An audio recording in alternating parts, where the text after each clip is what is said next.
ठीक है ना। तो हम लोग बहुत छोटा छोटा टर्म जो है वो हम लोग क्लास 9th में पढ़ते हैं। ठीक है, तो बेसिकली हम लोग इस पोर्शन को बोलते हैं मैकेनिक्स। क्लास 11 में हम लोग इस पोर्शन को बोला था मैकेनिक्स। मैकेनिक्स के बाद हम लोग पढ़ते हैं फ्लूइड मैकेनिक्स। फ्लूइड का मतलब होता है गैस और लिक्विड का मैकेनिक्स। अभी हम लोग पढ़ रहे हैं नॉर्मल जो मैकेनिक्स है, न्यूटोनियन मैकेनिक्स।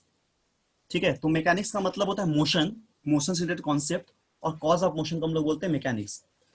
तो जनरली हम लोग मैकेनिक्स को दो पार्ट में डिवाइड करते हैं, एक होता है काइनामेटिक्स, एक होता है डायनामिक्स। ठीक है, एक होता है काइनामेटिक्स, एक होता है डायनामिक्स। तो जब भी हम लोग बोलते हैं मैकेनिक्स,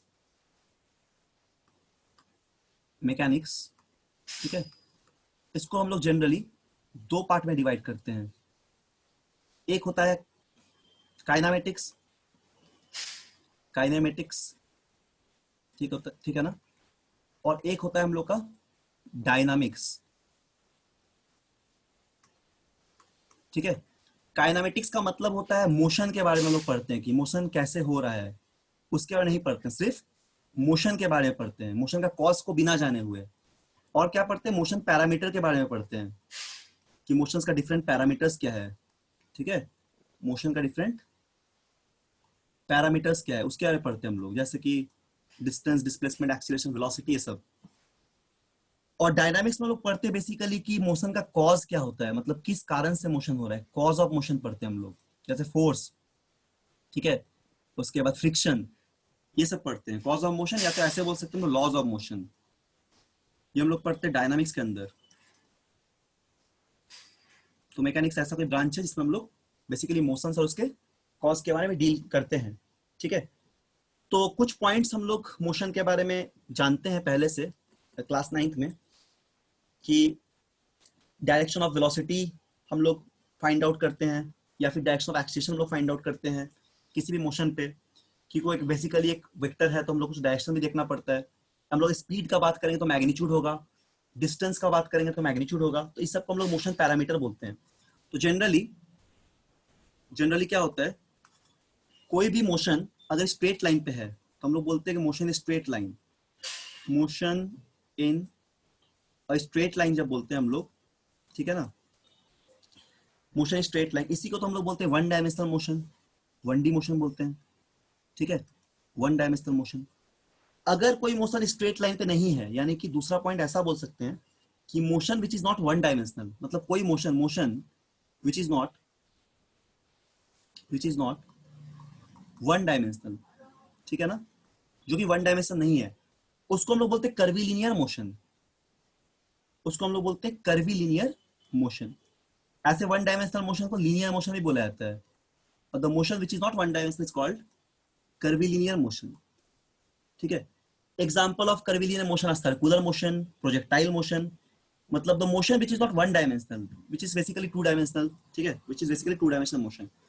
तो वन डायमेंशनल मोशन का बात करेंगे तो इस तरह का मोशन जो है तुम्हारा वो वन डायमेंशनल हो गया, ऐसा मोशन स्ट्रेट लाइन। ठीक है, ये कोई वन डायमेंशन का मोशन है, इसको बोलते हैं हम लोग स्ट्रेट लाइन मोशन।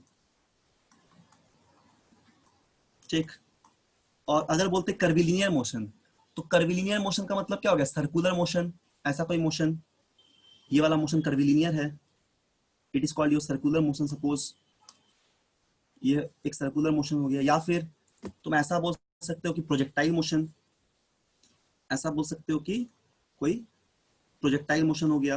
ठीक है, तो this is your circular projectile. तो इन सभी को हम लोग कलेक्टिवली क्या बोल रहे हैं, कर्वीलिनियर मोशन। इन्हीं को हम लोग बोलते हैं कर्वीलिनियर मोशन।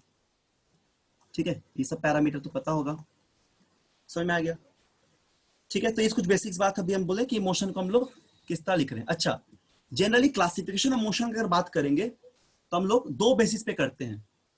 एक तो डायमेंशन के हिसाब से, अगर बोलेंगे कि क्लासिफिकेशन ऑफ मोशन, मोशन को कैसे क्लासिफाई कर रहे हैं। ठीक है, अगर हम लोग बोलते हैं कि क्लासिफिकेशन ऑफ मोशन बोल रहे हैं, तो दो कैटेगरी से क्लासिफाई करते हैं हम लोग। पहला टाइप क्या होता है, पहला टाइप या फर्स्ट कैटेगरी जो है, फर्स्ट टाइप जो होता है, फर्स्ट कैटेगरी, उस पर हम लोग डायमेंशन के हिसाब से डिवाइड कर रहे हैं। तो तीन तरीके का मोशन बोलेंगे। पहला हम लोग बोलते हैं one dimensional motion, one dimensional motion. ठीक है ना, वन डायमेंशनल मोशन। अभी बता इसका एग्जांपल, अभी इसका एग्जांपल बताएं वन डी मोशन का। ठीक है, वन डी मोशन का मतलब क्या होता है कि मोशन स्ट्रेट लाइन। ठीक है, इसको बोलते हैं motion straight line, straight line. ठीक है, नेक्स्ट टाइप मोशन किसको बोलेंगे हम लोग, टू डायमेंशनल मोशन। इसको बोलेंगे मोशन ऑफ प्लेन, हम लोग बोलते हैं टू डायमेंशनल मोशन या फिर टू डी मोशन। जो क्या हो जाएगा, मोशन इन अ प्लेन, किसी प्लेन पे मोशन हो, x y plane, y z plane या फिर एक्स जेड प्लेन पे, जैसे कि सर्कुलर मोशन हो गया, प्रोजेक्टाइल मोशन हो गया या फिर कर्विलिनियर मोशन हो गया, दोनों मिला के बोल सकते हैं। तीसरा हम लोग का थोड़ा सा रेंज के बाहर है अभी 11th-12th के लेवल में, इसको बोलते हैं थ्री डायमेंशनल मोशन, उसको हम लोग बोलते हैं थ्री डी मोशन। ठीक है ना, थ्री डायमेंशनल मोशन। ये एग्जांपल किसका है, मोशन इन स्पेस, यानी कि एक्स वाई जेड स्पेस पे अगर मोशन हो रहा है तो मोशन इन स्पेस। ये एक तरीका हो गया डिवाइड करने का, ठीक है, डायमेंशन के हिसाब से। एक और तरीका है हम लोग का जिसको हम लोग बेसिकली देखते हैं कि यूनिफॉर्म है कि नॉन यूनिफॉर्म है। ठीक है, तो दूसरा तरीका क्या है, देखो सेकेंड वे हम लोग ऐसे डिवाइड करते हैं।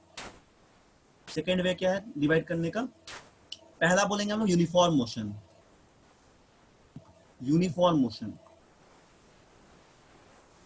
यूनिफॉर्म मोशन का मतलब तो जानते ही हो, ऐसा कोई मोशन जिसमें वेलोसिटी क्या है, कांस्टेंट है, वेलोसिटी ऑफ पार्टिकल्स कांस्टेंट। इसका मतलब v को हमेशा कांस्टेंट रखना है ना। और यूनिफॉर्म मोशन में एक्सीलरेशन क्या हो जाएगा, जीरो हो जाएगा, हमेशा याद रखना, एक्सीलरेशन जीरो हो जाएगा। दूसरा कैटेगरी का मोशन आएगा हम लोग के पास which is called uniformly accelerated motion, uniformly accelerated motion. ठीक है ना, यूनिफॉर्मली एक्सीलरेटेड मोशन। इस पे क्या हो जाएगा, इस पे हम लोग का एक्सीलरेशन कांस्टेंट होता है। ठीक है, इस पे हम लोग का एक्सीलरेशन कांस्टेंट होता है, जिसको हम लोग क्लास 9th में पढ़े हैं, uniformly accelerated motion, equation motion पढ़ते हैं ना, उन सभी को तभी यूज कर पाएंगे जब एक्सीलरेशन कांस्टेंट होता है। ठीक है, तीसरा टाइप का जो मोशन होता है उसको बोलते हैं non uniform acceleration, non uniform accelerated motion. इस तरह के मोशन को सॉल्व करने के लिए हम लोगों को डिफरेंशिएशन और इंटीग्रेशन का यूज करना पड़ता है, कैलकुलस का। कौन सा मोशन, नॉन यूनिफॉर्म मोशन के लिए। ठीक है, तो इसका एग्जांपल क्या होगा यूनिफॉर्म मोशन का, जैसे मान लो कि हम लोग बोलते हैं कि v equal to u plus a t, यहाँ पे a कांस्टेंट होता है बेसिकली। ठीक है, नॉन यूनिफॉर्म मोशन का मतलब जहां पे एक्सीलरेशन कांस्टेंट नहीं होता है। ठीक है ना, जहां पे एक्सीलरेशन कांस्टेंट नहीं होता है। तो इसको हम लोग सॉल्व करते कैसे, आइदर इंटीग्रेशन नहीं तो फिर डिफरेंशिएशन से। हम लोग इसको कैसे सॉल्व करेंगे, इस मोशन को सॉल्व करते हैं हम लोग आइदर इंटीग्रेशन, ठीक है, या फिर डिफरेंशिएशन से हम लोग सॉल्व कर देखेंगे, हम लोग सॉल्व करते हैं, उसको बोलते हैं मेथड ऑफ कैलकुलस, जो तुम पढ़े हो अभी मैथमेटिकल टूल्स में। ठीक है, तो these are some basic categories of how you divide any kind of motion. ये सब बेसिक बात था। इसके अलावा कुछ बेसिक डेफिनेशन हम लोग जानते हैं जो कि पहले भी हम लोग पढ़े हैं, जैसे कि पोजीशन वेक्टर, इसका बहुत काम आएगा। और इसके अलावा डिस्प्लेसमेंट वेक्टर, ठीक है, पोजीशन वेक्टर, डिस्प्लेसमेंट वेक्टर। तो पोजीशन वेक्टर का मतलब जानते हो, हम लोग पढ़ लिए पहले भी। जैसे मान लो कि क्या होता है कि हम लोग कोई भी एक एक्सिस ड्रॉ कर दे रहे हैं, है ना, और कहीं भी रेफरेंस है, सपोज ओरिजिन कोई रेफरेंस है, यहाँ से हम लोग दो वेक्टर को कंसीडर कर रहे हैं। सपोज मान लो हम लोग एक वेक्टर ले रहे हैं, वेक्टर ए, ऐसा एक वेक्टर ले रहे हैं, ठीक है, और एक वेक्टर हम लोग लेंगे वेक्टर बी। तो दोनों अपना पोजीशन वेक्टर हो गया ओरिजिन से।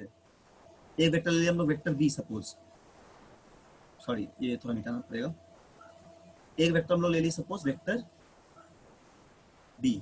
ठीक है, सपोज यहाँ कोई वेक्टर हो गया which is called your vector b, ये लोग पढ़ चुके हैं पहले भी। तो इसको हम लोग क्या बोलेंगे, इसको हम लोग ए वेक्टर बोले, ए पॉइंट बोले, इसको हम लोग बी पॉइंट बोले, और इस वेक्टर का नाम दिए सपोज आर ए वेक्टर, और इस वेक्टर का नाम दिए सपोज आर बी वेक्टर। ठीक है, तो हम लोग को पता है कि this gives us position vector, sorry displacement vector. ये हम लोग क्या दे देगा, ये हम लोग को दे देगा यहाँ पे क्या देगा, ये पोजीशन डिस्प्लेसमेंट वेक्टर दे देगा हम लोग को। ठीक है ना, दिस गिव्स अस ये हम लोग को देगा ऐसा वाला क्या वेक्टर, डिस्प्लेसमेंट वेक्टर दे देगा। This gives vector S which is called your displacement vector.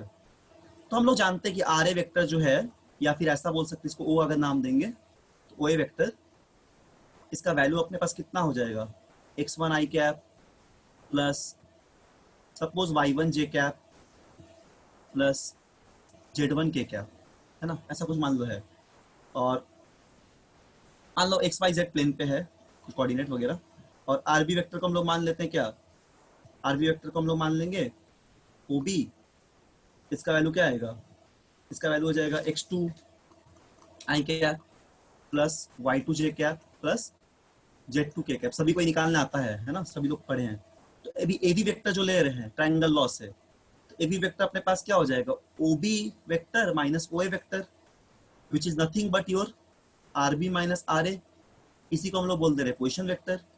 ठीक है, सभी को तो समझ में आ रहा होगा, बहुत बेसिक सा बात है, सब लोग पढ़े हैं। तो इसका वैल्यू आ जाता है x2 minus x1 i cap, ठीक है ना, plus y2 minus y1 j cap, ठीक है। और देखिए यहाँ पे क्या हो जाएगा आपका z2 minus z1 k cap, ठीक है। तो ये हो गया अपना पोजीशन वेक्टर, बार बार पोजीशन वेक्टर बोल रहे हैं, डिस्प्लेसमेंट वेक्टर। और ये अपना ये r1 r2 हो गया, ये r a r b हो गया अपना पोजीशन वेक्टर। मान लीजिए कि a से b में पाथ ट्रेवल करने में जो एक्चुअल पाथ हम लोग का रहा होगा वो कुछ ऐसा रहा होगा, मान लो इस तरह कुछ एक्चुअल पाथ रहा होगा। Suppose this is our actual path and a to b is the shortest path with the direction. Actual path मान लो कि ये वाया सी कुछ पॉइंट था, तो हम लोग यहाँ पे a c b को suppose we called it actual path, we called it actual path which is nothing but distance। सभी को पता है डिस्टेंस क्या होता है, दो पॉइंट का एक्चुअल पाथ होता है, मैग्नीट्यूड होता है। तो हम लोग यहाँ से क्या कंक्लूजन ड्रॉ कर लिए, हम लोग ये कंक्लूजन ड्रॉ किए कि डिस्प्लेसमेंट का जो मैग्नीट्यूड है ना, ठीक है ना, डिस्प्लेसमेंट का जो मैग्नीट्यूड है, इसका जो वैल्यू है ये हमेशा क्या होगा, कम होगा। ये हमेशा क्या होगा, कम होगा, या फिर इक्वल होगा किसके साथ, डिस्टेंस के मैग्नीट्यूड के साथ। इक्वल हो सकता है अगर स्ट्रेट लाइन पे दोनों अगर ऐसे ए टू बी स्ट्रेट पाथ है, तब डिस्टेंस भी सेम डिस्प्लेसमेंट भी सेम। सर्कुलर पाथ है तो डिस्प्लेसमेंट 0, डिस्टेंस 2 पाई आर। तो इससे क्या समझ में आ रहा है कि मैग्नीट्यूड ऑफ डिस्प्लेसमेंट हमेशा इक्वल या छोटा होगा, बड़ा कभी नहीं होगा, हमेशा डिस्टेंस ज्यादा होता है। ठीक है, चलो एक छोटा सा सवाल देते हैं तुम लोग को बनाने के लिए, और हम 2 मिनट का टाइम भी देंगे। हम टाइम थोड़ा कम देते हैं बट अभी हम थोड़ा ज्यादा दे रहे हैं, ठीक है, क्योंकि बेसिक क्वेश्चन है। तो इसको ट्राई करो, फिर हम समझा देंगे, या हम इसको बता देते हैं एक थ्रू को, तुम लोग बाद में हम देंगे, ठीक है।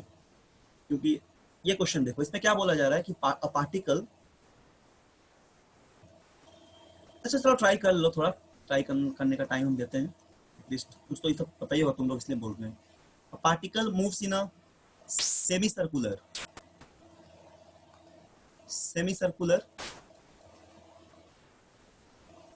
ठीक है, path. particle move in a semicircular path of a radius r, of a radius capital R from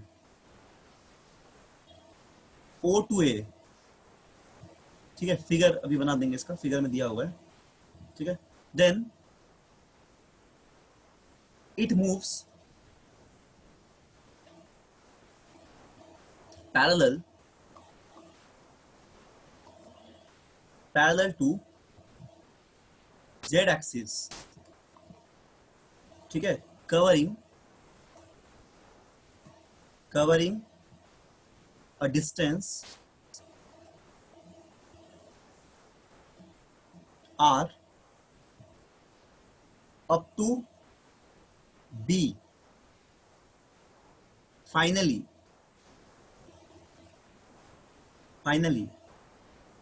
it moves along BC parallel to y axis through a distance 2r,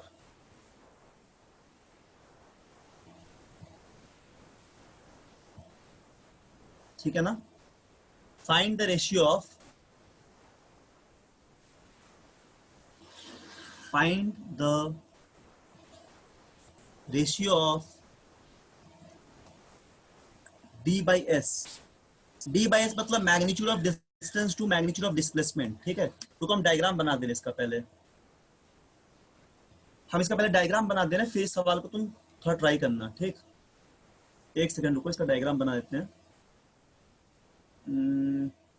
रुको, जैसे मान लो कि एक्स वाई जेड प्लेन है। Sir वो BC parallel to क्या है? क्या बोल रहे हो? एक सेकंड रुको, सुन रहे, एक सेकंड, इसका डायग्राम पहले बना दे रहे हैं। हाँ बोलो, क्या बोल रहे थे? सर वो BC पैरेलल टू क्या है? BC parallel to y axis है। देखो क्वेश्चन हम पढ़ देते हैं और एक बार।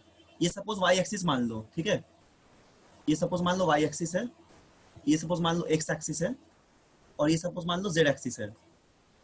यहाँ सपोज ओरिजिन ओ है, ठीक है, और पार्टिकल क्या हो रहा है, ओ से लेके ऐसे जा रहा है, पहले यहाँ तक कहीं गया सेमी सर्कुलर पाथ पे, और फिर ये फिर पैरेलल टू आ गया जेड एक्सिस, ऐसे आ गया ये, ठीक है ना, और वापस फिर ये क्या हो गया, इस तरह ये बी हो गया यहाँ पे ए मान लो, ठीक है, और वापस ये ऐसे कुछ चला गया सी पे, which is parallel to y axis. Then you have to find the ratio of total distance to total displacement. ठीक है ना, ये डायग्राम हो गया, मतलब पार्टिकल का पाथ ऐसा है, देखो this is the arrow, then this is the arrow, and this one is the arrow. So सवाल क्या है यहाँ पे, सवाल ये है कि पार्टिकल जो है वो मूव कर रहा है in a semi circular path of radius r। पहले ही अपने सेमी सर्कुलर पाथ, इसका रेडियस r, उसको मूव कर from 0 to A, O to A तक। यहाँ पे ए है कोई पॉइंट, यहाँ पे ए पॉइंट है। सर हाँ इसका आंसर पाई प्लस 3/3 है क्या? हाँ, वेरी गुड, पाई प्लस सही। 3/3 is the right answer, very good. ठीक है, सभी लोग और भी, बाकी लोग भी बना लो। तो 0 टू ए गया, then it moves parallel to z axis, फिर ये जेड एक्सिस के पैरेलल मूव कर लिया, कवरिंग डिस्टेंस r कवर किया डिस्टेंस अप टू बी, ठीक है, बी तक। फाइनली इट मूव्स BC तक मूव किया, यहाँ पे C है, which is parallel to y axis through a distance 2r। तो फाइंड कीजिए ratio of d by s। बहुत सिंपल सवाल है, मतलब कॉन्सेप्ट ऑफ डिस्प्लेसमेंट और डिस्टेंस को देखने के लिए क्वेश्चन दिए हैं। ठीक है, तो देखो इसको बना लो सब लोग। चलो एक जन बनाया, वेरी गुड, हम सॉल्व करते हैं यहाँ पे। ठीक है, बाकी लोग भी देखो, सब लोग बना ही लिया होगा, ऐसा कुछ नहीं है। तो d जो का टोटल डिस्टेंस है, टोटल डिस्टेंस का मतलब लेंथ होता है एक्चुअल पाथ का, तो लेंथ सब्ट्रैक्ट कर सकते हैं, डिस्टेंस है, हमको डायरेक्शन से कोई मतलब नहीं है डिस्टेंस निकालने में। तो पहले कितना ट्रेवल किया, पहले सेमी सर्कुलर ट्रेवल किया, तो कितना ट्रेवल किया, ट्रेवल किया ये पाई आर, डिस्टेंस पाई आर होगा, पहले पाई आर ट्रेवल किया, ठीक है, फिर ये फर्दर आर ट्रेवल किया इधर, तो यहाँ पे भी 2r ट्रेवल किया, पहले यहाँ पे 8 ट्रेवल किया किधर, जेड एक्सिस के पैरेलल, और फिर वाई एक्सिस के पहले 2r ट्रेवल किया। तो डिस्टेंस अपने पास मिल गया हमको, कितना मिल गया, π/3। ये हो गया अपना यहाँ पे π/3, कॉमा ब्रैकेट में बाहर ले लिया r को, ठीक है, d अपना यहाँ मिल गया। अब हमको क्या चाहिए, अब हम लोग को चाहिए डिस्प्लेसमेंट। तो डिस्प्लेसमेंट का मतलब होता है पोजीशन वेक्टर। तो एक्चुअली डिस्प्लेसमेंट क्या होगा, हम लोग दिखाएंगे यहाँ पे दूसरे कलर से। तो this will be our displacement, है ना, ये वाला डिस्प्लेसमेंट, ओ से लेके सी तक, very good, OC is our displacement. तो इसके लिए हम लोग को कोऑर्डिनेट ऑफ C चाहिए, O का तो हमको पता है, O का क्या होगा, OI cap plus 0J cap plus 0K cap, and हम लोग को कोऑर्डिनेट ऑफ C पता करना पड़ेगा। तो यहाँ पे कोऑर्डिनेट क्या क्या हो जाएगा, देखो यहाँ पे कोऑर्डिनेट I का हो जाएगा 2r, ठीक है, J का हो जाएगा r, और K का भी हो जाएगा 2r। इधर 2r गया हुआ है ना, ये अगर r रेडियस, तो डिस्प्लेसमेंट होगा 2r, ठीक है, क्योंकि r रेडियस था इसका सेमी सर्कल का। इधर कितना आया था, जेड के तरफ r आया था, और C के तरफ गया था 2r, ये कोऑर्डिनेट मिल गया। तो चलो अब निकालते हैं पोजीशन वेक्टर। OC जो होगा वेक्टर, वो हो जाएगा हम लोग के पास 2ri कैप, ठीक है, plus 2ri cap plus rj cap, ठीक है। r का यहाँ पे इस तरह लिख सकते हो तुम, 2r प्लस 2rk कैप, ठीक है ना, प्लस 2rk कैप लिख सकते हो, ठीक। और इसको तुम 0i कैप 0k कैप और 0 जे कैप से तुम माइनस करोगे तो उसी मिल जाएगा, ठीक है ना। 0 आई कैप प्लस 0 के जे कैप प्लस 0 के कैप, तो आर कॉमन ले लोगे यहाँ पे और सॉल्व कर दोगे। तो मैग्नीट्यूड चाहिए, अब मैग्नीट्यूड के लिए क्या मिल जाएगा हमको, मॉड ऑफ एस चाहिए। तो मॉड ऑफ एस यहाँ क्या मिल जाएगा हम लोग को, ये होगा रूट ओवर 2 स्क्वायर प्लस 1 का स्क्वायर। सबको पता होगा ये सब सॉल्व करना, है ना, सभी को पता होगा, वेक्टर में सब पढ़े हम लोग बहुत। आर, तो इसका मैग्नीट्यूड निकालेंगे तो क्या हो जाएगा, 3r हो जाएगा, ठीक है ना। कोफिशिएंट्स का स्क्वायर करते तो आर तो कॉमन ले लिए थे यहाँ सबसे, यहाँ भी एक आर था, ठीक है ना, तो हो जाएगा 3r। तो बस इसका मैग्नीट्यूड निकाल लो, दोनों का रेशियो। तो हेंस यहाँ पे तुमको निकालना है डी बाई एस, उसका वैल्यू कितना होगा, 5 plus 3r divide by 3r, r cut गया, आंसर होगा 5 plus 3/3, this is our answer, ठीक है। बेसिक क्वेश्चन था, चलिए तो समझ में आ गया। सर हाँ बोलो। सर मैंने डिस्प्लेसमेंट वैसे नहीं निकाला, वो क्या, सर पार्ट बाय पार्ट करके निकाले सर वो हाँ कोई बात नहीं, डिस्प्लेसमेंट। हाँ कर सकते हो जैसा तुमको मन करे, ठीक है, जिस तरह कन्वीनियंट हो। और डिस्प्लेसमेंट को पता ही है, यहाँ पे डिस्टेंस पता ही है, तो जैसे मन करो पार्ट बाय पार्ट भी कर सकते हो, ठीक है, कोई दिक्कत नहीं है। उसके बाद हम लोग देखते हैं कुछ और भी बेसिक टर्म, जैसे कि बोलते हैं हम लोग एवरेज स्पीड, एवरेज वेलोसिटी, सभी को पता होगा ये सब बात। तो हम लोग यहाँ बोल रहे हैं एवरेज स्पीड, ठीक है, या फिर बोलते हैं एवरेज वेलोसिटी।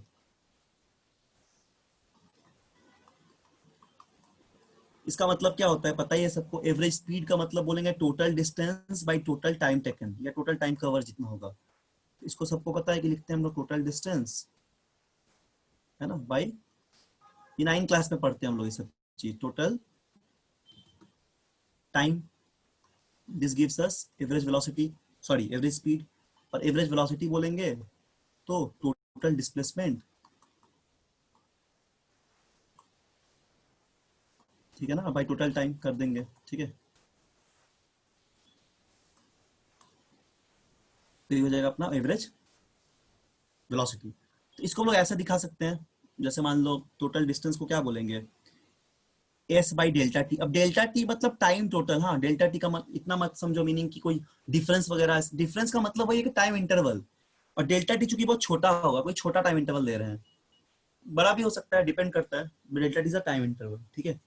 या फिर इसको सिंपली तुम ऐसे भी लिख सकते हो, एस बाई टी, या फिर एक्स बाई टी, जैसा मानो, ठीक है, या फिर डी बाई टी। और इसको लिख सकते हो तुम वेक्टर का साइन दे दो ऐसा, बाई डेल्टा टी। या तो तुम बोल पाओगे it is nothing but the position vector, vector r divide by delta t. नहीं तो फिर ऐसा भी बोल पाओगे it is your basically final position vector minus initial position vector by time, यानी कि displacement vector by time. This gives you average velocity, v average, ठीक है ना, समझ में आ गया है। अच्छा, एक टर्म आता है इंस्टैंटेनियस। इंस्टैंटेनियस का मतलब होता है जब डेल्टा टी बहुत छोटा लेते हैं टाइम इंटरवल, उससे हम लोग डिफरेंशिएट करना पड़ेगा, तो बोलते हैं इंस्टैंटेनियस वेलोसिटी। या तो बोलेंगे हम लोग इंस्टैंटेनियस स्पीड। इसका मतलब क्या होता है, इसका मतलब सिंपली v होता है, या फिर vi लिख सकते हैं। इसको बोलते हैं limit delta t tends to 0, यानी कि जब टाइम इंटरवल काफी छोटा होगा, बहुत स्मॉल होगा, उस समय हम लोग delta S by delta T के जगह यूज करते हैं ds बाई डी टी, ठीक है ना, ds बाई डी टी। तो इसी को हम लोग बोलते हैं इंस्टेंटेनियस स्पीड, यानी कि v equal to ds by D t, differentiate करना पड़ेगा तो इंस्टेंटेनियस मिल जाएगा, ठीक भी है। इंस्टेंटेनियस का मतलब क्या होता है, इंस्टेंट ऑफ टाइम, बहुत ही छोटे से समय अंतराल के लिए, इंस्टेंट ऑफ टाइम के लिए, ठीक है। नाउ नेक्स्ट क्या हो जाएगा, वेलोसिटी। तो सिमिलरली अगर तुम इंस्टेंटेनियस वेलोसिटी बोलोगे तो यहाँ पे delta t limit tends t to 0, तो यहाँ पे तुम वेक्टर v को क्या लिखोगे, डिस्प्लेसमेंट वेक्टर का जो रेट होगा, ठीक है, दिस कॉल्ड योर इंस्टेंटेनियस क्या, वेलोसिटी, ठीक है। फिर आता है टर्म एक्सीलरेशन का, सभी पता होगा। एक टर्म आता है एवरेज एक्सीलरेशन, सो इंस्टेंटेनियस स्पीड, ये इंस्टेंटेनियस स्पीड है,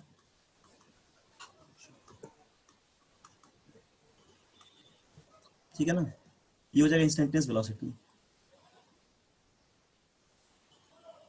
ठीक है। या फिर तुम ऐसा बोल सकते हो कि मैग्नीट्यूड ऑफ जो इंस्टेंटेनियस वेलोसिटी है वो तुमको इंस्टेंटेनियस स्पीड दे देगा, ठीक है ना। इसका जो मैग्नीट्यूड ऐसे ही बोल सकते हो, basically your instantaneous speed is the magnitude of instantaneous velocity, v is nothing but magnitude of this velocity vector, instantaneous velocity vector, it gives you instantaneous speed. इसके बाद एक टर्म आता है एवरेज एंड इंस्टैंटेनियस एक्सीलरेशन, ठीक है। तो जब बात करेंगे हम लोग एवरेज एक्सीलरेशन का, एवरेज एक्सीलरेशन का मतलब पता ही होगा कि टोटल क्या बोल रहे हैं, total velocity by total time, ठीक है।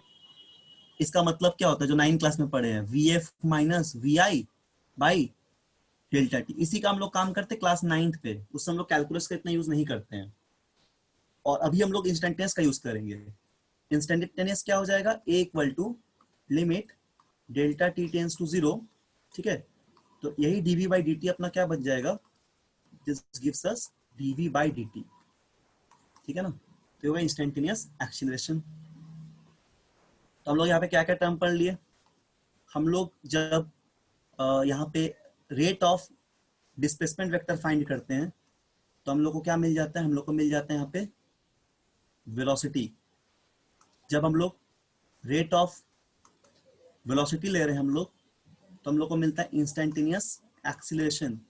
इसके अलावा यदि हम लोग d s two by D t two ले ले, डबल डिफरेंशिएट कर दे इस डिस्प्लेसमेंट वेक्टर को, तब भी हम लोग को मिल जाएगा एक्सीलरेशन, ठीक है ना। क्योंकि एक बार डिफरेंशिएट के तो वेलोसिटी मिला, 2 बार डिफरेंशिएट करेंगे तो एक्सीलरेशन मिल जाएगा, 3 बार करेंगे तो जर्क मिल जाएगा, ठीक है, जर्क। इसके बारे में नहीं उतना पढ़ना है, 3 बार का टर्म को हम लोग बोलते हैं जर्क। अगर तुम डिस्प्लेसमेंट वेक्टर को 3 बार डिफरेंशिएट करोगे ना, इस टर्म को हम लोग बोलते हैं जर्क, ठीक है, जर्क बोलते हैं। इसके बारे में नहीं पढ़ना है, मतलब एक्सीलरेशन का भी रेट, ठीक है, तो ये नहीं पढ़ना है। समझ में आ गया यहाँ तक? अच्छा चलो, अब हम लोग थोड़ा सा कुछ क्वेश्चन इस पे देखते करके, छोटा सा बेसिक्स, तुम लोग ही आंसर देना, हम नहीं देंगे, तुम ही लोग देना, ठीक है, टाइम दे देंगे। तो सभी को समझ आ गया होगा। मान लो एक ऐसा कुछ क्वेश्चन दे रहे हैं, ठीक है ना सर? एक सेकंड नोट कर रहे हैं। अच्छा नोट करो, नोट करो। अब बोलना स्पीड हो जाएगा तो देखो, हम थोड़ा फास्ट ये सब पढ़ा देते हैं क्योंकि इसमें टाइम ज्यादा वेस्ट नहीं करना चाहते, सब बेसिक्स बात है। हम लोग सवाल बनाने में ज्यादा टाइम लगाएंगे, तब हम लोग सीखेंगे अच्छे से, ठीक है। ये सब बेसिक बात है, तो हम लोग फटाफट इसको पढ़ ले रहे हैं। हम लोग अच्छा सवाल पे टाइम इन्वेस्ट करेंगे, सवाल पे, कॉन्सेप्ट्स पे, इसे वो फास्ट नोट्स कर लो, नोट कर लो। हो गया ना? देखो, मान लो कि x इक्वल टू दिया हुआ है कुछ 2t square plus 4t minus 6 है, ठीक। और तुमको यहाँ पे निकालना है सपोज एवरेज वेलोसिटी निकालना है, और टाइम इंटरवल दिया हुआ है, एवरेज बोले हैं, ठीक है, इंस्टेंटेनियस नहीं। टाइम इंटरवल दिया गया है तुमको 0 से लेकर 2 सेकंड तक, तो बनाओ क्या होगा, बताओ। वी एवरेज निकाल लो, सभी लोग बनाओ आराम से।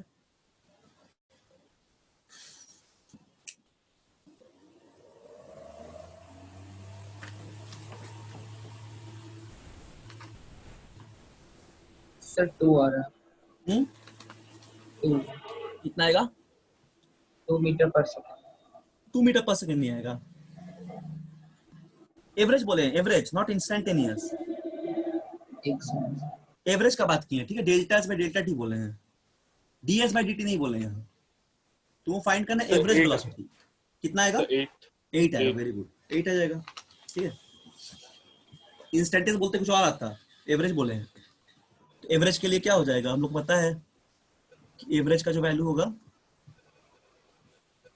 ये होगा delta S by delta T, ठीक है, x F minus x I by delta. तुम लोग नेक्स्ट वीक में मॉड्यूल मिल जाएगा इसका, ठीक है, ऑनलाइन में कुछ थोड़ा काम चल रहा था, तो इसका मॉड्यूल नेक्स्ट वीक में मिल जाएगा। और तब तक हम जो बहुत सारा, हाँ हार्ड कॉपी सर, वो तो हमको नहीं पता, हार्ड कॉपी की सॉफ्ट कॉपी और मॉड्यूल मिल जाएगा, शायद सॉफ्ट कॉपी मिलेगा अभी, या पता नहीं, अगर होगा हार्ड कॉपी तो बोलना सर को ले लेना जाके। और यस क्या बोल रहे थे, हाँ बहुत सारा जो आता है ना वो सब कुछ आता है तुम्हें वर्कशीट टाइप, उससे क्वेश्चन देंगे मोशन का अभी फिलहाल, उससे बनाने देंगे, ठीक है। यस उससे सर। बहुत सारे फिजिक्स क्वेश्चन में हैं, सर रुका हुआ सर, पता नहीं चल रहा है कहाँ से करना। हम बता देंगे। सर वर्कशीट उसका सर 17 तक मिल चुका। हाँ वर्कशीट बहुत पहले तक मिल चुका है, तो उसमें मोशन का पढ़ना शुरू किया ना, मोशन तक का उसमें उसी से होमवर्क देते रहेंगे अभी, ठीक है। Yes sir. उसको पूरा बनाना बनाना है, उसमें बहुत सारा टर्म आगे तक दिया हुआ है, तो हम मोशन का जितना पढ़ाते रहेंगे उससे होमवर्क अभी देते रहेंगे फिलहाल, और मॉड्यूल से भी देते रहेंगे, ठीक है। तो उसको सॉल्व करना। तो चलो ये एक्स एफ मतलब एक्स 2 सेकेंड और एक्स आई मतलब एक्स 0 सेकेंड, आज हम ग्रुप में लिख देंगे उसको, एनालाइज करके रात में ग्रुप में लिख देंगे, तुम लोग का ग्रुप में देख लेना, होमवर्क दे देंगे उसमें। उसमें हम डाउनलोड के देख लेंगे कौन कौन से टॉपिक हो चुका है, उन सबको अभी सॉल्व, सॉरी सॉल्व बोलते हैं उसका आंसर, हम आंसर क्या बोल रहे थे सॉरी, उससे रिलेटेड कोई होमवर्क दे देंगे, ठीक है।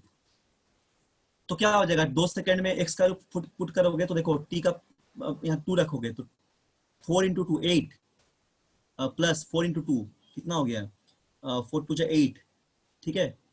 -6 यानी कि क्या बचेगा यहाँ पे हम लोग का, बच जाएगा 16 बच जाएगा, ठीक है। तो यहाँ 16 हो जाएगा, नहीं 16 नहीं होगा, 16 कितना बच जा रहा है, टोटल जो है दो, दो का स्क्वायर प्लस 4 × 2 -6 रह रहा है ना, और इधर रहता है कितना, इधर रहेगा 2 × 0 का स्क्वायर प्लस 4 यहाँ से -6 यहाँ बच जाएगा, इधर इधर से -6 बच जाएगा, ठीक है। तो सॉल्व करने से ये पूरा डिवाइड बाई 2, तो इसको देखोगे ना तो ये तुम्हारा आ जाएगा 8 मीटर पर सेकेंड, ठीक है। चलो एक और सवाल बना लो जल्दी से। जैसे मान लो कि एक्स का जो वैल्यू है ये दिया हुआ है 2t² और y का वैल्यू दिया हुआ है कितना, t³, ठीक ऐसा दिया हुआ है। यहाँ पे t टाइम है और x पोजिशन है, y भी पोजिशन है, और टाइम इंटरवल दिया हुआ है यहाँ पे t = 0 से लेके 2 सेकेंड तक, ये टाइम इंटरवल दिया हुआ है, ठीक है। तो यहाँ फाइंड आउट करो एवरेज एक्सीलरेशन क्या होगा, इंस्टेंटेनियस नहीं बोल रहे हैं, फाइंड एवरेज एक्सीलरेशन, और साथ में इंस्टेंटेनियस वेलोसिटी, वेलोसिटी का वैल्यू तो चाहिए ही पहले, इंस्टेंटेनियस वेलोसिटी भी चाहिए, ठीक है। चलिए दोनों फाइंड करो, 1 नंबर और 2 नंबर। वेलोसिटी मिल जाएगा तब ना तुम निकालोगे उसमें वैल्यू पुट करके एवरेज।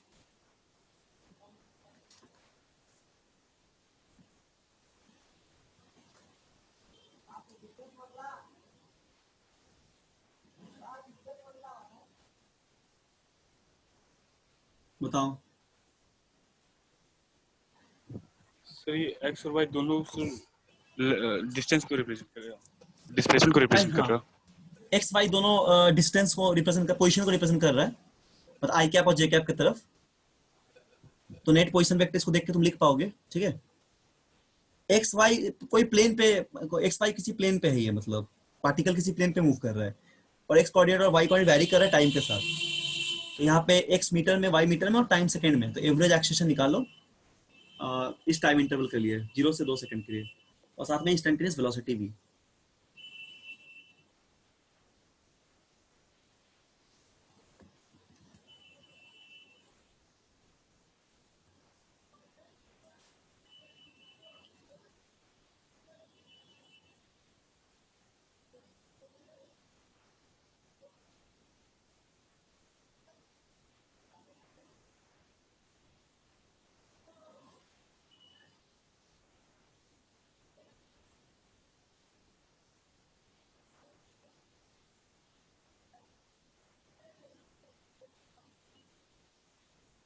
आ गया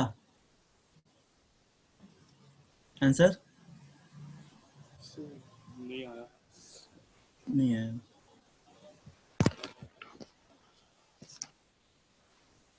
बनाओ बनाओ, फेक से। आएगा बोलो।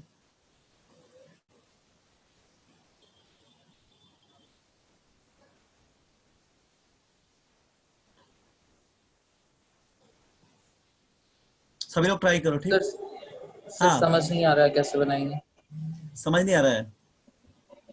ये देखो, वाला समझ नहीं आ रहा है कैसे बनाएंगे। ठीक है, देखो, जैसे मान लो कोई पार्टिकल मूव कर रहा है एक्स वाई प्लेन पे, इसका एक्स एक्सिस और वाई एक्सिस कोऑर्डिनेट टाइम के साथ वैरी करता हुआ दिया गया है, ठीक है।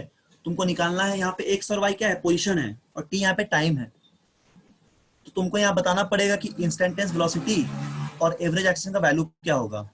कैसे बनाओगे, देखो, आर यहाँ पे अगर पोजीशन वेक्टर मानोगे तो आर को क्या लिखते हैं हम लोग, एक्स आई कैप लिखेंगे प्लस वाई जे कैप लिखेंगे। अपने पास एक्स और वाई का कोऑर्डिनेट है, ठीक है। तो इस आर को हम लोग कुछ ऐसा लिख सकते हैं ना, 2t square i cap plus y को क्या लिखेंगे, t cube j cap. Cube. तो this is nothing but our position vector, या डिस्प्लेसमेंट वेक्टर बोल सकते हैं, डिस्प्लेसमेंट वेक्टर, ठीक है। तो इसको अगर डिफरेंशिएट करेंगे तो हम लोग को वेलोसिटी मिल जाएगा इंस्टेंटेनियस। फाइंड कर लो D R by D T. तो वेलोसिटी कितना आ जाएगा, ये आएगा 4, ठीक है, सबको आता है डिफरेंट करने, तो 4t हो जाएगा, 4t i cap plus 3t square j cap आ जाएगा। तो वेलोसिटी आ गया। तो ये वैल्यू होगा किसका, ये हो जाएगा इंस्टेंटेनियस वेलोसिटी।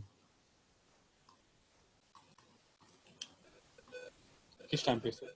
ठीक है, इसमें बहुत क्वेश्चन प्रैक्टिस कर सकते हो। काइनेमेटिक्स इतना अच्छा चैप्टर है ना, बहुत सारा सवाल मिलेगा तुमको और मजा आएगा सॉल्व करने में। आज हम तुमको दे देंगे क्वेश्चन सब, ठीक है, मतलब बता देंगे कौन कौन सा करना है, और भी कुछ मिलेगा हमको तो हम दे देंगे। और यहाँ पे क्या करोगे, शुरू से क्वेश्चन बनाना सॉल्व शुरू कर दो। तो आज हम लोग वेलोसिटी पढ़ लिए, एक्सेलरेशन पढ़ लिए, डिस्प्लेसमेंट पढ़े, डिस्टेंस पढ़े। तो इससे रिलेटेड जो भी सवाल मिलता है बनाओ, ऑब्जेक्टिव मिलता है बनाओ, ठीक है, ऐसा टाइप का क्वेश्चन मिलेगा डिफरेंशिएट करने वाला। तो एवरेज के लिए क्या लिखोगे, delta v by delta t. अब डेल्टा वी का वैल्यू क्या होता है, v f minus v i by delta t. अब अगर इंस्टेंटेनियस बोलता है तो डिफरेंशिएट कर देते, लेकिन एवरेज बोल रहा है तो क्या देखना पड़ेगा, टाइम का वैल्यू पुट करना पड़ेगा एक बार इस पे। तो क्या लिखोगे एक बार, 4 इंटू टाइम का 2 बोला है ना, 2 आई कैप प्लस क्या 3 इंटू 2 का स्क्वायर जे कैप, और माइनस कितना 0 टाइम एक बार। तो 0 वाला टर्म पूरा 0 हो गया, इसको हटा दिए, ठीक है, पूरा 0 हो जाएगा। टाइम क्या बोला देखो, 0 से 2 सेकंड तक। तो इनिशियल टाइम 0 था, फाइनल टाइम 2 सेकंड था, और टाइम इंटरवल भी 2 है। तो बस सॉल्व कर लो, कितना आ जाएगा देखो, 8 आई कैप, इधर आ गया 4 इंटू 12 ना, 12, 12 जे कैप बाई 2। आंसर आएगा यहाँ पे हम लोग का 4 आई कैप प्लस 6 जे कैप मीटर पर सेकेंड। चलो एक क्वेश्चन तुम लोग घर में बनाने के लिए होमवर्क देते हैं। दिस इज योर होमवर्क, ठीक है, होमवर्क है घर के लिए। इसको लिखो, इसको ट्राई करना, थोड़ा नहीं आएगा तो बता देंगे अगले क्लास में। सो यहाँ पे हाँ वेलोसिटी बोलो, किस टाइम पे निकालना है? क्या, सर वेलोसिटी किस इंस्टेंस में निकालना है? किस इंस्टेंट में, 0 से 2 सेकंड में। सो वो इंस्टेंट है क्या सर? वो तो एवरेज हो जाएगा ना फिर। ओ इंस्टेंटेनियस बोल रहे हो, यस सर। इंस्टेंटेनियस के लिए डिफरेंशिएट करते हैं हम लोग। हाँ सर, तो यहाँ टाइम नहीं दिया हुआ इंस्टेंटेनियस का।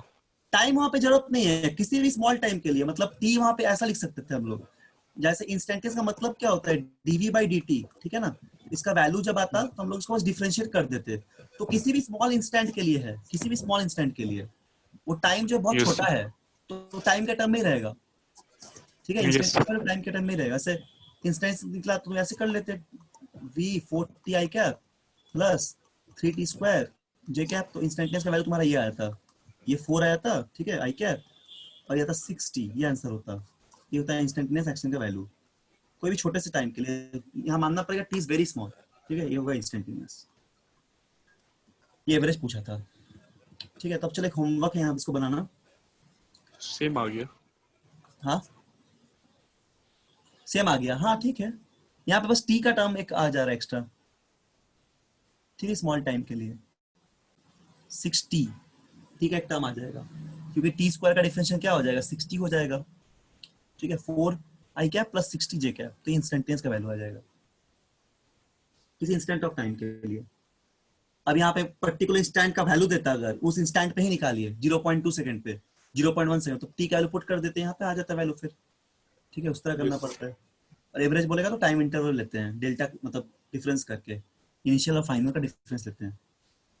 एक सवाल है, क्लॉक हैज, एक घर में होमवर्क है, इसको लिख लो।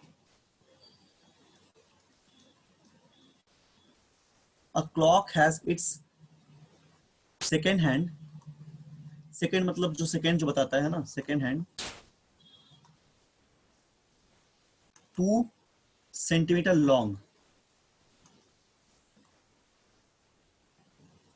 ठीक, find the average speed,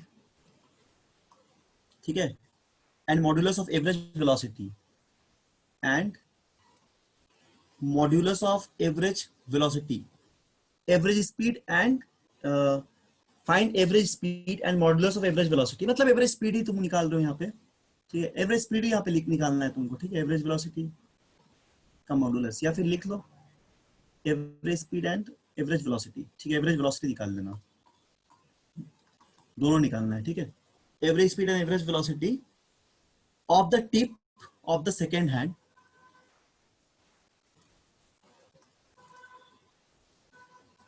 second hand, ठीक है, इन 15 सेकेंड, ये घर में बनाना आराम से, 15 सेकेंड में कितना होगा, tip of the second hand 15 second में, उस समय एवरेज स्पीड और एवरेज वेलोसिटी फाइंड आउट करना है, ये होमवर्क है, इसको घर में ट्राई करना, ठीक है, और एक क्वेश्चन लिख लो होमवर्क में। सर यहाँ रेडियन का यूज होगा ना? हाँ, रेडियन में करना कन्वर्ट, यस सर। ठीक है, रेडियन में कन्वर्ट करके करना। चलो और एक सवाल लिख लो,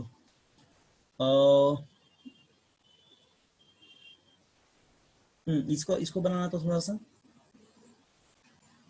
stone is list from elevator, इसको ट्राई करना, अ स्टोन, ये सब कॉमन सेंस वाला क्वेश्चन है, इसके लिए कोई कंसेप्ट का जरूरत नहीं है, वैसा कॉमन सेंस से बनेगा। Stone is released from an elevator, lift मतलब एलिवेटर का मतलब लिफ्ट होता है, ठीक है, एलिवेटर, गोइंग अप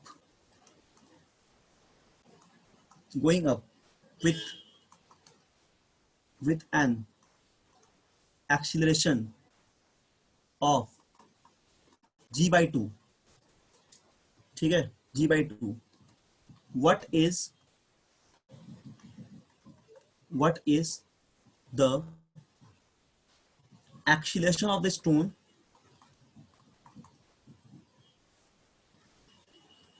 ये दोनों कॉमन सेंस का क्वेश्चन है, कंसेप्चुअल है थोड़ा, जस्ट आफ्टर रिलीज, ये दोनों क्वेश्चन ट्राई करना घर में, नहीं होगा तो बता देंगे अगले क्लास में, ठीक है, ये दोनों क्वेश्चन ट्राई करना। अच्छा और एक कर लेना, तीनों क्वेश्चन ट्राई करना, रुको एक और दे ही देते हैं, इधर का थोड़ा सा प्रैक्टिस हो जाएगा। इसके अलावा हम एससी वर्मा का किताब का कुछ क्वेश्चन देंगे होमवर्क में शाम में, ठीक है, और एक इसको ट्राई करना, a particle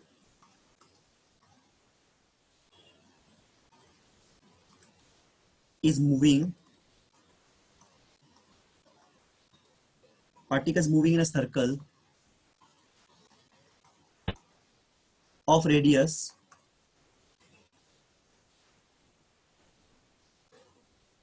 circle of radius 4 centimeter, take with constant speed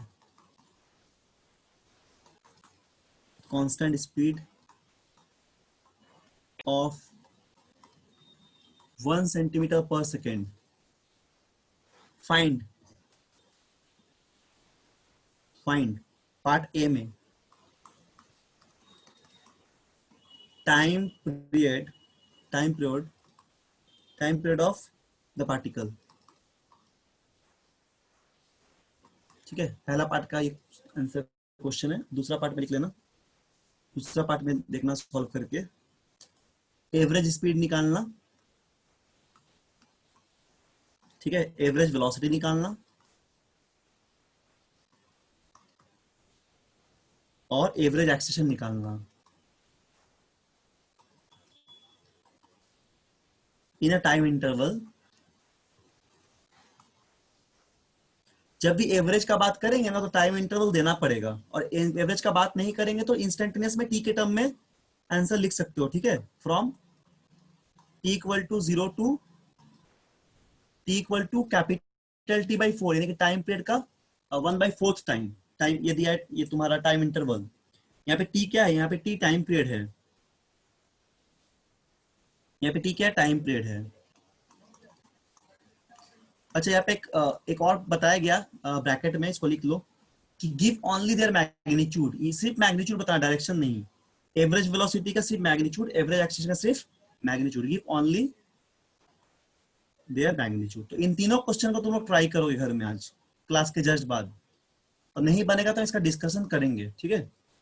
तो ये जो पढ़ते हैं, पढ़े अभी तक उसी पे है, और थोड़ा सा दिमाग लगेगा, कॉमन सेंस पे है और कंसेप्चुअल भी थोड़ा सा, तो इसको ट्राई करना, ठीक है। आगे हम लोग बढ़ते हैं फिर सर क्वेश्चन वाला स्क्रीन लेके जाइए ना। क्वेश्चन वाले स्क्रीन पे। हाँ रुको इधर कुछ मिस, एक सेकंड, स्क्रीन इधर चला जा रहा है, तो हम ठीक कर दे इसको। कहाँ पे बोलो तो, सर थर्ड वाला का बी थर्ड वाला पार्ट। दिख रहा है पूरा? हाँ ठीक है, लिख लो लिख लो। 2 मिनट रेस्ट, 2 मिनट तुम लोग को टाइम दे रहे हैं। हाँ, बहुत देर से बोलते जा रहे ना, थक जाते बोल बोल के, उसका आराम से पढ़ाते रहो, कोई यूनिफॉर्म मोशन। लिख लो, आराम से लिख लो।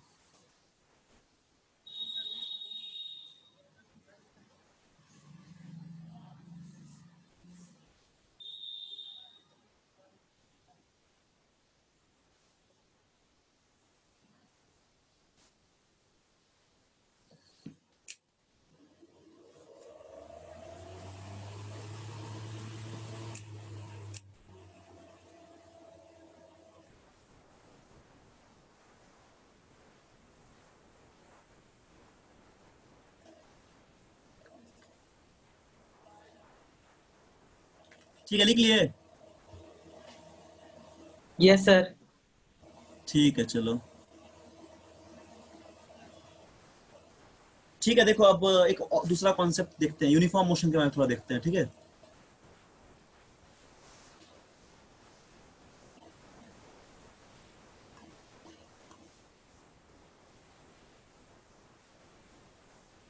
यूनिफॉर्म मोशन का मतलब क्या सिखाए थे? इसका मतलब है वेलोसिटी कांस्टेंट। इसका मतलब क्या है? Velocity constant, acceleration zero. चाहे पॉजिटिव वेलोसिटी हो चाहे नेगेटिव हो, कांस्टेंट होगा, ठीक। दूसरा पॉइंट क्या इससे रिलेटेड होता है, इसकी स्पीड हमेशा, वेलोसिटी कांस्टेंट तो मैग्नीट्यूड भी कांस्टेंट है, कि स्पीड भी कांस्टेंट, ठीक। तीसरा पॉइंट दिमाग में क्या आएगा जब यूनिफॉर्म मोशन बोलेंगे? तीसरा पॉइंट ये एक्सेलरेशन जीरो। एक्सेलरेशन जीरो, ठीक है ना। स्पीड या वेलोसिटी कांस्टेंट, तो एक्सेलरेशन जीरो। चौथा पॉइंट क्या आएगा? चौथा पॉइंट ये आना चाहिए कि डिस्प्लेसमेंट का वैल्यू हमेशा क्या हो जाएगा? हमेशा वेलोसिटी इनटू टाइम हो जाएगा, ठीक है। पांचवा पॉइंट क्या आ जाएगा दिमाग में? पांचवा पॉइंट ये आना चाहिए, डिस्टेंस का मैग्नीट्यूड हमेशा स्पीड इनटू टाइम हो जाएगा। किसके लिए? यूनिफॉर्म मोशन के लिए, ठीक है ना। सब यूनिफॉर्म के लिए बात कर रहे हैं अभी, ठीक है। और चौथा ये आ जाएगा कि मतलब 6 पॉइंट ये आ जाएगा, डिस्टेंस पॉजिटिव होगा हमेशा, स्पीड हमेशा पॉजिटिव होगा, और बाकी एक्सेलरेशन वेलोसिटी, एक्सेल जीरो हो जाएगा, वेलोसिटी कांस्टेंट होगा, नेगेटिव भी हो सकता है, पॉजिटिव वेलोसिटी भी हो सकता है, ठीक है। चलो इस पे एक सवाल देते हैं तुम लोग को, तुम लोग को खुद देते हैं, ठीक है, करना तुम ही लोग, कुछ नहीं करना है, इस सब बात को दिमाग में रख के सॉल्व करना है। जैसे केस 1 एक देते हैं, केस 1 में देखो क्या दे रहे हैं। मान लो कि ऐसा कोई इंटर जर्नी है, तो रुको रुको डिलीट करना पड़ेगा ये। मान लो कि ऐसा कोई जर्नी है, ठीक है, इस तरह। ये सपोज ए से लेके ना हम लोग सी पॉइंट होते हुए बी पे जा रहे हैं, ठीक, ऐसा कुछ है। और ये बोला गया है कि पार्टिकल जो फर्स्ट हाफ में है वो टोटल डिस्टेंस ट्रेवल करता है फर्स्ट हाफ में कांस्टेंट स्पीड v1 के साथ, और सेकेंड हाफ में डिस्टेंस ट्रेवल करता है कांस्टेंट स्पीड v2 के साथ। ये इक्वल डिस्टेंस ट्रेवल करता है, यानी कि अगर डिस्टेंस टोटल d ले लेंगे तो ये d/2 ट्रेवल करेगा, d/2 ट्रेवल करेगा, 2d ले लेंगे तो सपोज ये d ट्रेवल करेगा v1 स्पीड से, और फर्दर d डिस्टेंस ट्रेवल करेगा v2 स्पीड से। ये दोनों कांस्टेंट है, ठीक है ना, ये पूरा कांस्टेंट रहेगा a से c तक, ये भी पूरा कांस्टेंट रहेगा, तभी तो यूनिफॉर्म मोशन है। और यहाँ का टाइम सपोज t1 लगा a से c तक, और c से फिर b तक जब कांस्टेंट स्पीड से मूव करने लगा उस समय टाइम t2 रहा। तो बताओ एवरेज स्पीड क्या होगा, फाइंड करो v एवरेज का वैल्यू।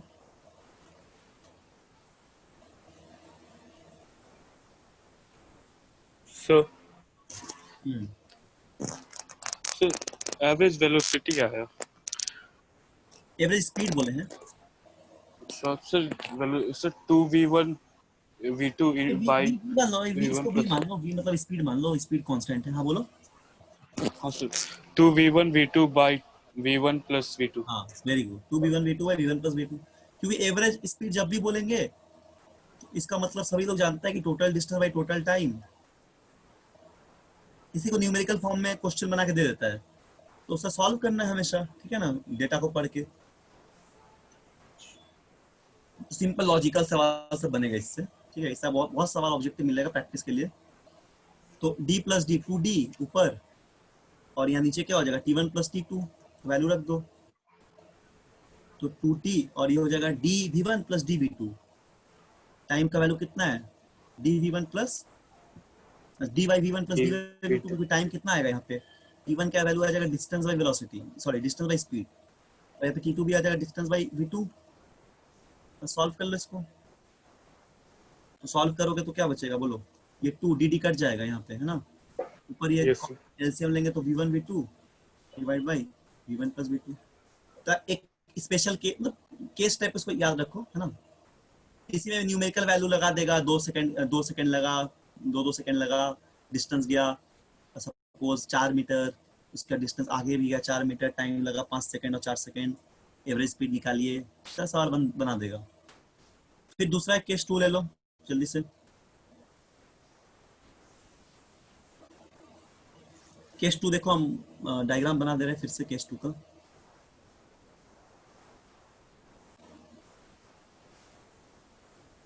सपोज केस 2 ऐसा कुछ है, रुको इसको,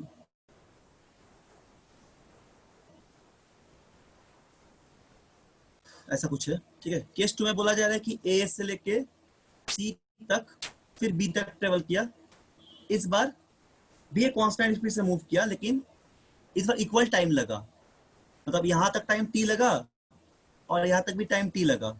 डिस्टेंस यहाँ का d1 है, यहाँ का डिस्टेंस d2 है। तो सपोज ये कांस्टेंट स्पीड से यहाँ भागा कितना, v1 से, और ये कांस्टेंट स्पीड v2 से भागा, ठीक है। हो सकता है कि स्पीड बढ़ा दिया होगा, तो डिस्टेंस अलग भी होगा, तो उस टाइम में पहुंच गया है, ऐसा हो ही सकता है केस। इस समय भी निकालो कि आपका एवरेज स्पीड क्या होगा, ठीक है। आप एवरेज स्पीड को फाइंड कीजिए। सर डिस्टेंस इक्वल नहीं है? डिस्टेंस इक्वल नहीं, इस बार डिस्टेंस d1 d2 है, मतलब इक्वल लग रहा है डायग्राम में, लेकिन इक्वल यहाँ बना दो सी को, तब मान लो कि इक्वल नहीं है, ठीक है। d1 d2 है और टाइम बस इक्वल है, टाइम इंटरवल सेम है, मतलब ए से सी में 1 घंटा लगा, तो सी में भी जाने में भी 1 घंटा लगा। Speed sir D1 v1 plus D1 v2 plus by D2 two. by 2t। क्या क्या होगा, D1 plus D2 by 2t। d1 by 2t, तो d1 का वैल्यू पुट कर दो ना v के टर्म में, सही बोले हो। Sir v1 plus sir v2 by v1 two. Plus v2 by 2 आ हाँ v1 प्लस v2 बाई 2, ये तुम लोग बचपन में करते 9 क्लास में, याद करो 9 क्लास में एवरेज स्पीड ऐसी तुम लोग निकालते थे बाई 2 करके। तो तभी कर सकते हैं ना बाई 2, जब हम लोग का, तभी हम लोग बाई 2 सर। करते हैं। हाँ इसमें बोलो। सर पता नहीं चल रहा सर कौन सा चीज गिवन है, कौन सा चीज नहीं गिवन है। ये गिवन है, यहाँ पे तुम्हारा v1 गिवन है और टी। v2 गिवन है, ठीक है ना। टाइम इक्वल बोल दिया है, टाइम बोला इक्वल है, ये गिवन है। सपोज टी टाइम लगा, इक्वल टाइम बोला है, हर एक हाफ में लगा। d1 मान लो, डिस्टेंस d2 मान लो, यहाँ का लगा था, गिवन है मान लो। तो देखो ये कब करोगे, कभी भी बाई 2 कब करते ना, जब इक्वल टाइम लगता है इंटरवल पे, मतलब ए से सी में भी सेम टाइम लगा और सी से बी में भी सेम टाइम लगा, तभी जाके हम लोग एवरेज के लिए 2 करते हैं। तो यहाँ पे क्या आएगा, वी एवरेज का value total distance by total time. इसका वैल्यू कितना होगा बोलो, d1 by d2, d1 plus d2 by e plus T. तो ये सही बोला था तुम लोग 2t, तो इसको वैल्यू पुट कर दो ना। जैसे d1 को तुम लिख सकते हो v1t, यूनिफॉर्म मोशन है तो लिख सकते हैं v1t, और d2 को लिख सकते हैं v2t by 2t। t common cancel कर देंगे, कॉमन लेके, तो बच जाएगा v1 प्लस v2 बाई 2, ठीक है। अब केस 3 एक देख लो जल्दी, इसको ही बनाओ। नोट कर रहे हो ना ये सब, बोलो। नोट करो कि टाइम दे दो, बोलो। सर नोट कर लिए। नोट। अच्छा ठीक है, बोलना, हाँ छूट जाएगा तो बोलना। देखो बोलते हैं वो पता नहीं चलता है, ये नहीं है कि छूट जा रहा है तब भी हम कुछ बोल नहीं रहे हैं, सर बोलते जा रहे हैं कंटिन्यू, हम कुछ लिख भी नहीं पा रहे हैं, ऐसा मत करना, बोलना, हम रुक जाएंगे आराम से। हम थोड़ा जल्दी इसलिए बता देते हैं ताकि टाइम बचे, हम लोग का बहुत पढ़ना है अभी, इसलिए बोलते रहते हैं थोड़ा जल्दी जल्दी, बहुत चीज पढ़ना है। ऑनलाइन में ही ना है कि ऑनलाइन में हम लोग मैक्सिमम एफर्ट लगा सकते हैं बोलने में लिखने में, लेकिन टाइम हम लोग ऑफलाइन में ज्यादा मिलता है, तो ये थोड़ा अंतर रहता है ऑनलाइन ऑफलाइन में। सपोज यहाँ मान लो सी है, ठीक है, यहाँ पे मान लो कि अच्छा रुको, सी को ना इसको मिटा रहे थोड़ा, हाँ फिर से बना देते हैं। डायग्राम कुछ ऐसा दिया हुआ है,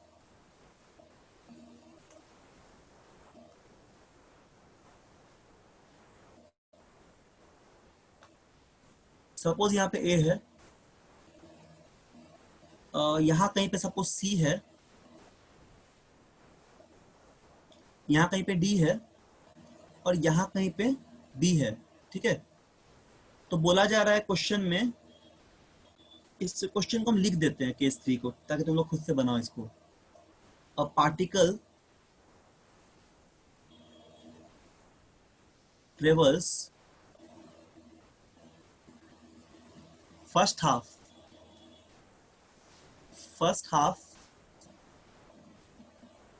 of the total distance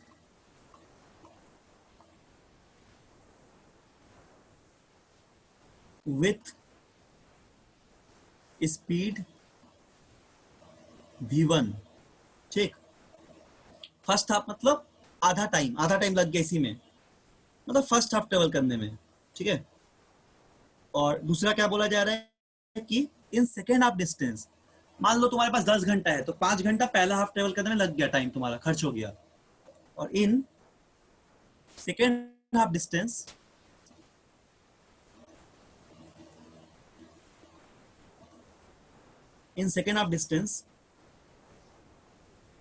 constant speed, यहां लिख दे आगे, हाँ constant speed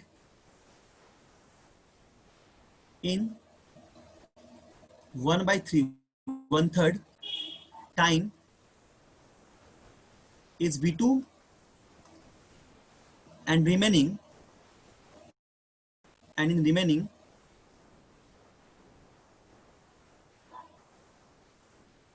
remaining 2/3 time constant speed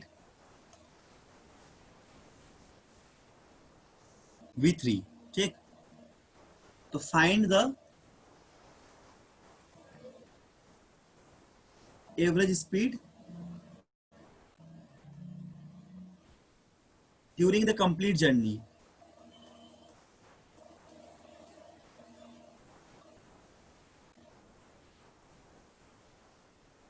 ठीक है ना। बनाओ, क्या होगा, क्वेश्चन समझ के ट्राई करो एक बार, कितने तो हम बना देंगे। 1 सेकंड सर। हाँ क्वेश्चन टाइम दे रहे हैं, आराम से बनाओ। 5 मिनट एक्स्ट्रा पढ़ाएंगे, ठीक, भागना मत कोई, जो लोग पढ़ रहे हो कंटिन्यू कर लो। एक होमवर्क देंगे और 9 लोग हो गए, 2 जन फिर भाग गए हैं, चलो कोई बात नहीं। हम लोग रिकॉर्ड किए थे ना आज, हाँ रिकॉर्ड किए हैं।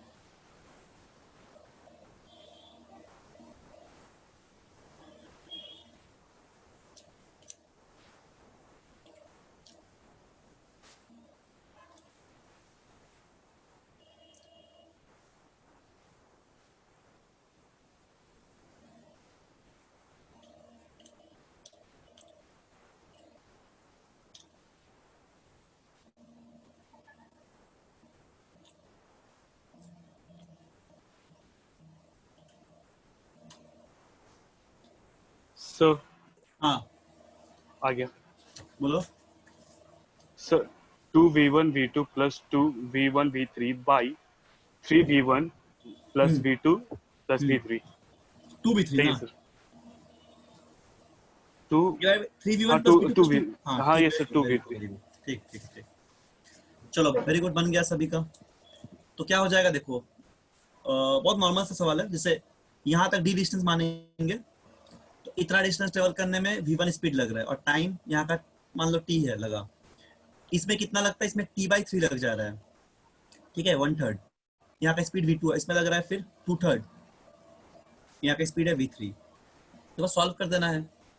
तो टोटल यहाँ का टाइम कितना होगा cb का, तो cb के लिए टाइम क्या होगा, cd प्लस db, जिसका वैल्यू d है दिया हुआ है ना, आधा हाफ, ये पूरा d दिया हुआ है।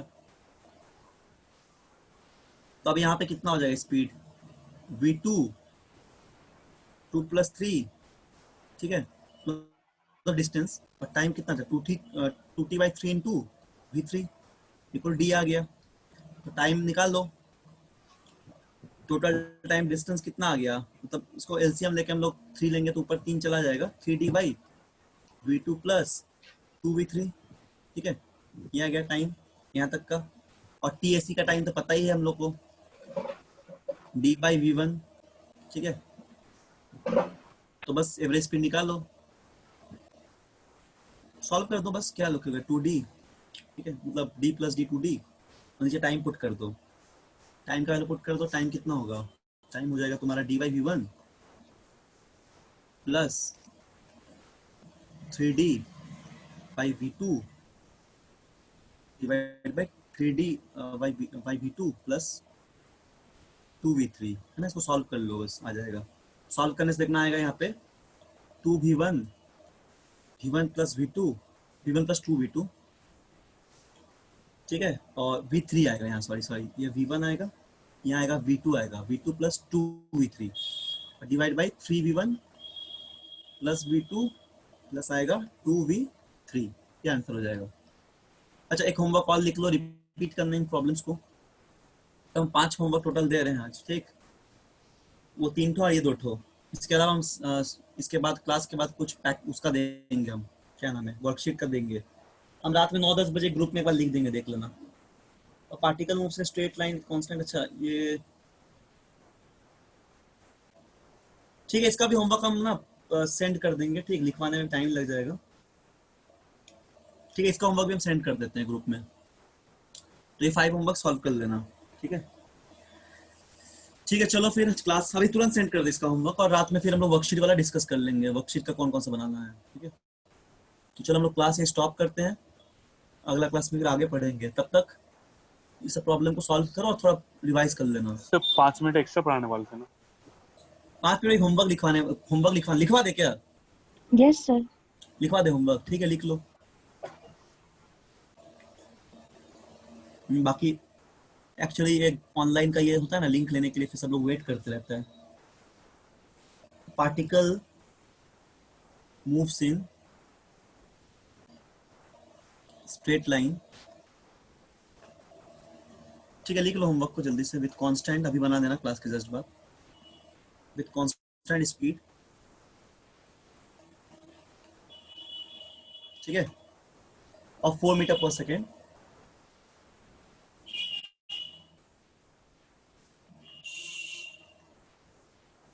for 2 seconds.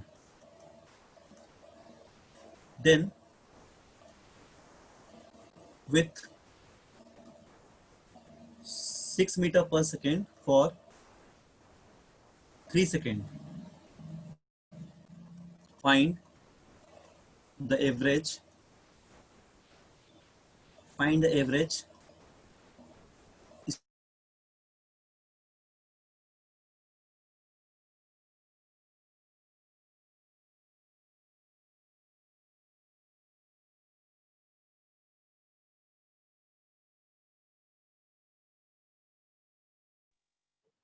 हेलो।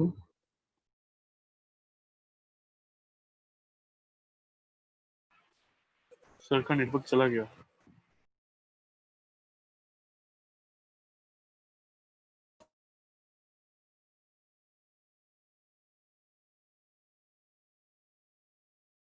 आ जा रहा है सभी को, हेलो, यस हाँ यस सर। सर। हाँ नेटवर्क थोड़ा चला गया था, एक सेकंड को, लिख लो होमवर्क, लिख लो हाँ जल्दी से। स्क्रीन भी यस नहीं दिख रहा होगा तुम लोग को ना, स्क्रीन, रुको रुको एक सेकंड, हाँ लिख लो जल्दी से लिख लो इसको. A particle moves in a straight line with a constant speed of 4 meter per second for 2 seconds, then with 6 meter per second for 3 seconds. Find the average speed of the particle in time interval, given time interval.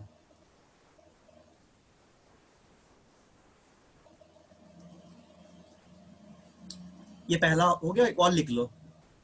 तो ये 2 ठो और वो 3 ठो बनाना घर में तुरंत आज क्लास के जस्ट बाद, और फिर हम 10 बजे या 11 बजे तक वर्कशीट वाला होम क्वेश्चन दे देंगे तो देख लेंगे अच्छे से.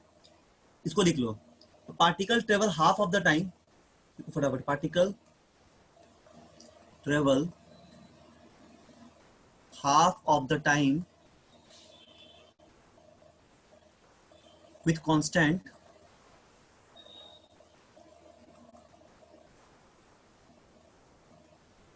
meter per second in remaining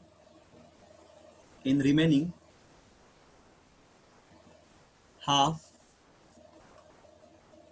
of the time,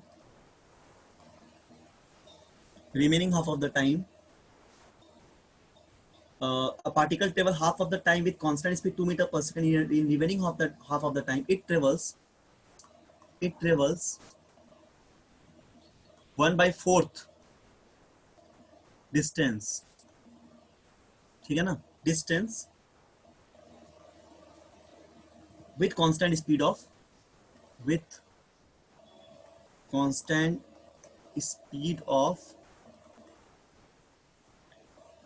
4 meter per second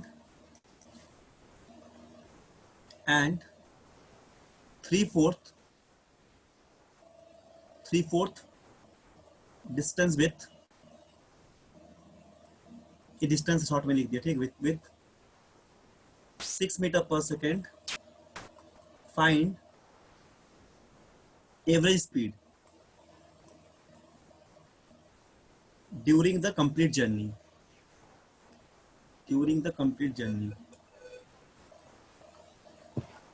Complete journey, ठीक है. सर वहाँ पे शायद डिस्टेंस होगा, आप टाइम लिख दिए. क्या सर वहाँ पे शायद मिस्टेक हो गया गलती से. कहाँ पे बोलो? सर फर्स्ट लाइन में. A particle travel half of the time with constant speed 2 meter per second, ठीक है. हाफ ऑफ द टाइम है सर.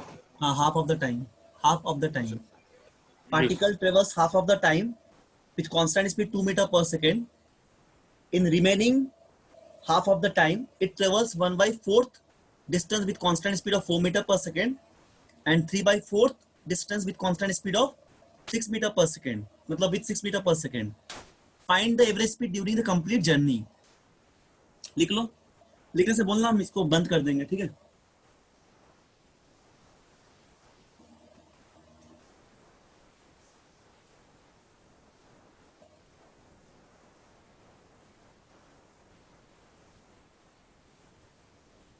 लिख लिए हो? Yes, sir. Yes, sir. लिख लिया सब लोग? ठीक है, चलो. Yes, sir. ओके, ठीक है. तो 5 क्वेश्चन सॉल्व करो जो आज दिए हैं, और आज पहला क्लास था, उसके बाद हम लोग अगले से फिर पढ़ेंगे, नेक्स्ट क्लास से फिर आगे डिस्कस करेंगे. और वर्कशीट का कुछ क्वेश्चन आज हम देख लेंगे क्या क्या है, एनालाइज कर लेंगे, ठीक है. ठीक है, चलो फिर हम लोग यहाँ पे स्टॉप करते हैं.